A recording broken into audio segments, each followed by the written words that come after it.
Hey, what's up? It's Jim, and today I'm going to talk about Alita Battle Angel. Whenever there's kind of a different sort of sci-fi movie, that I guess in some ways is something to celebrate, because it feels like we get kind of ones that aren't too outstandingly different, and with Alita, we get more of the Jupiter ascending kind of ilk, where it's sort of weird and different and on its own kind of thing that you sort of want to appreciate it just for sort of being that. You want to like it just for being so different. And I used to be more like that about sci-fi, because I'd be like, oh cool, I didn't expect, a movie like Jupiter ascending or a movie like, I don't know, like a John Carter or something to happen. This is so neat, and I just like it sort of just because. And I don't think I'm really that way anymore, and I'm not just going to give Alita a pass because it's different. I think that does make it a little more special, certainly, than your average kind of sci-fi film, but it still kind of has that CG-y thing that sort of reminds me of Ready Player One, that most critics are using the buzzy term Uncanny Valley look of the whole thing throughout it.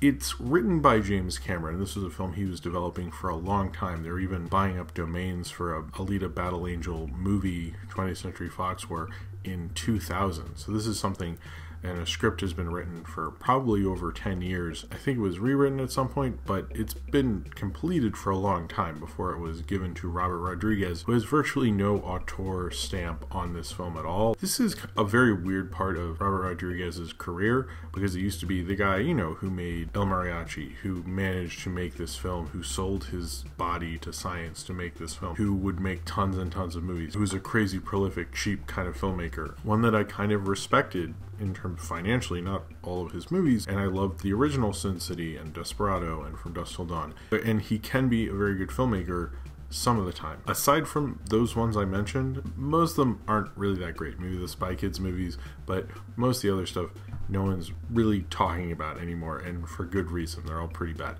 Faculty, sort of, I don't know. This part of his career when he's running a TV channel, which I wish was one of my cable channels but isn't, doing Sin City: A Dame to Kill For, which was really bad, and now doing this, the younger Robert Rodriguez doesn't feel like he's here anymore at all, which is sort of a weird feeling. Like, regardless of if I thought he was like a good director or not, you always kind of, there were certain films that felt like Robert Rodriguez movies, where sometimes he'd make the kids movies, and now we're into like Robert Rodriguez makes blockbusters. And I will say that this works a lot better visually than probably most of his films do. That's probably because it's shot by Bill Pope, who's worked with people like Edgar Wright, and recently with Joe Cornish on The Kid, who would be King, and has shot Clueless and the Matrix movies, which is why he could do the bullet time thing so well, and the Spider-Man, Sam Raimi Spider-Man movies. They're able to give this film kind of a fluid movement with it. When she moves and does all these twists and turns and stuff, the camera is following her and almost trying to move and mimic her movements through, not mimic like, that would be stupid and ugly looking, but like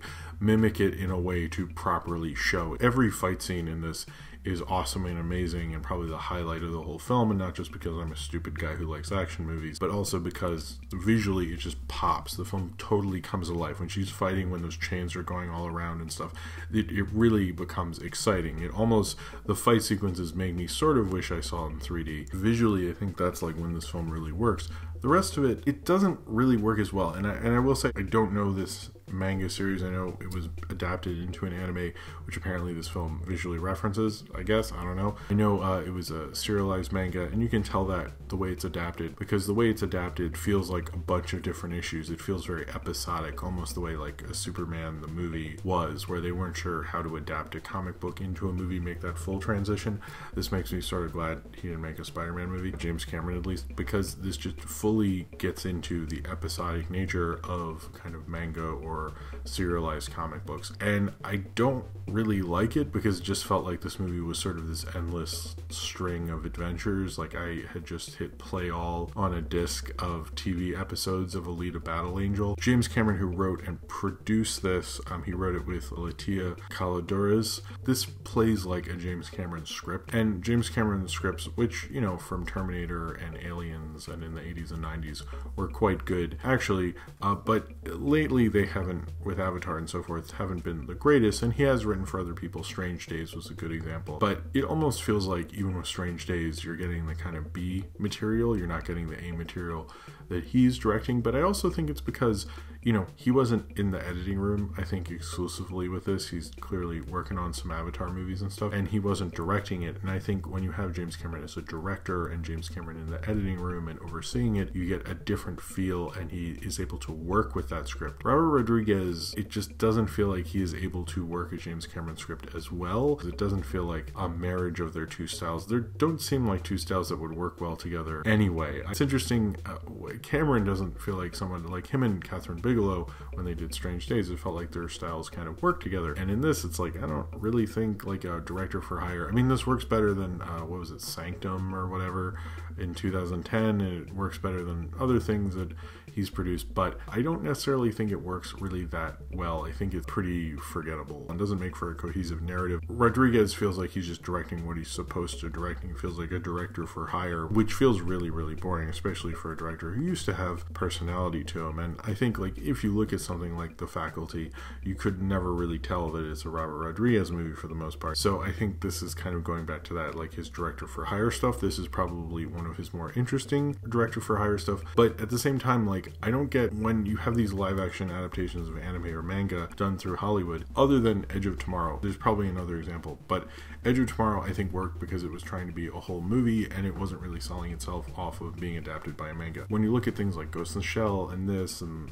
even the Full Metal Alchemist thing, or which is in Hollywood, or the Death Note movie, a live action movie, I look at all those and I go, well, who is this for? Because you're clearly pissing off the fans, and then you're not really getting the normal people to see this, and it doesn't seem like you have a full grasp on what you're doing. You don't really understand the point, and I don't think they really know who any of these are for the way they're adapting them. And it doesn't feel like anyone directing them has a real love for anime or manga or what they're adapting. They're just kind of like, oh, we'll recapture this and that. And a lot of the special effects in this did remind me of like Ready Player One and things, and I was like, well, seriously, what was the point in adapting this? I get that this had been in development for a really long time, and James Cameron had probably spent a lot of development money on doing this, and this kind of felt like that. It had a little more energy to it. It felt like everyone making it really did believe in this thing for whatever reason, this weird kind of crazy thing, even having a cool cameo at the end of it. Like, it doesn't feel like they didn't give a shit and they're sleepwalking through it. It just feels like there's a lot of like plot-wise and how it feels episodic and how the direction isn't totally working for it. It made for something that ultimately just felt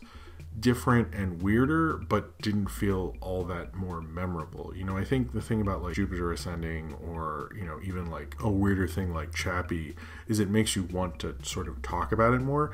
And with Alita Battle Angel, I'm sure if people have read the manga and stuff like that and they're fans of it, I think Nolan is, then you probably have more conversation there.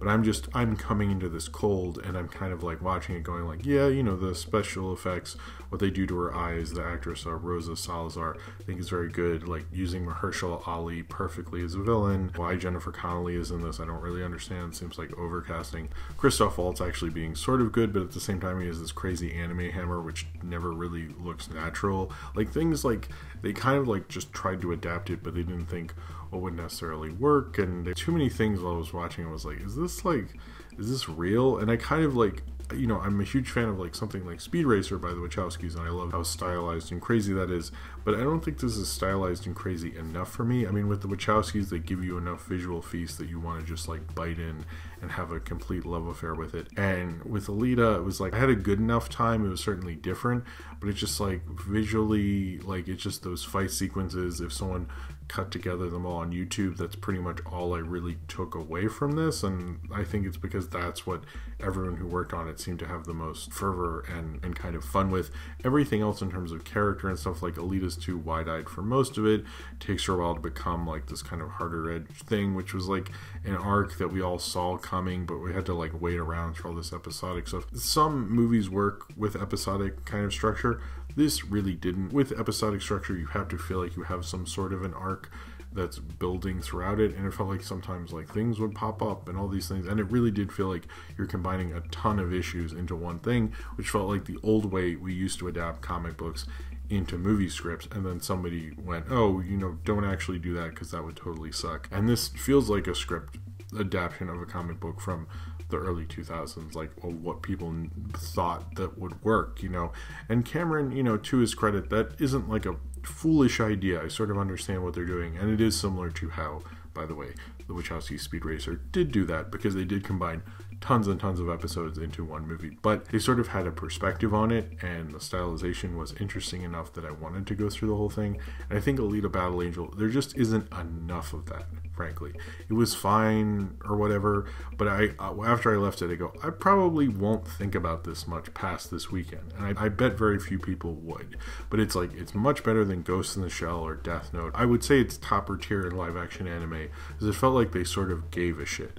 They sort of completely missed the mark and kind of had weird theories that didn't completely work out and weren't really helping themselves, quite honestly. It has a certain energy to it that you kind of want you to like it a little more than just like completely disregard it. It doesn't seem like anyone wants to disregard this movie, but no one wants to love it either. It's kind of forgottenly rendered, ridiculous CG kind of big budget movie that'll just kind of sit on the scrap pile as being kind of like, that was sort of alright, I guess, but that's probably why I'm just going to leave it there. So if you have seen Alita Battle Angel and you would like to talk about it, then comment below in the comments and subscribe if you would like to.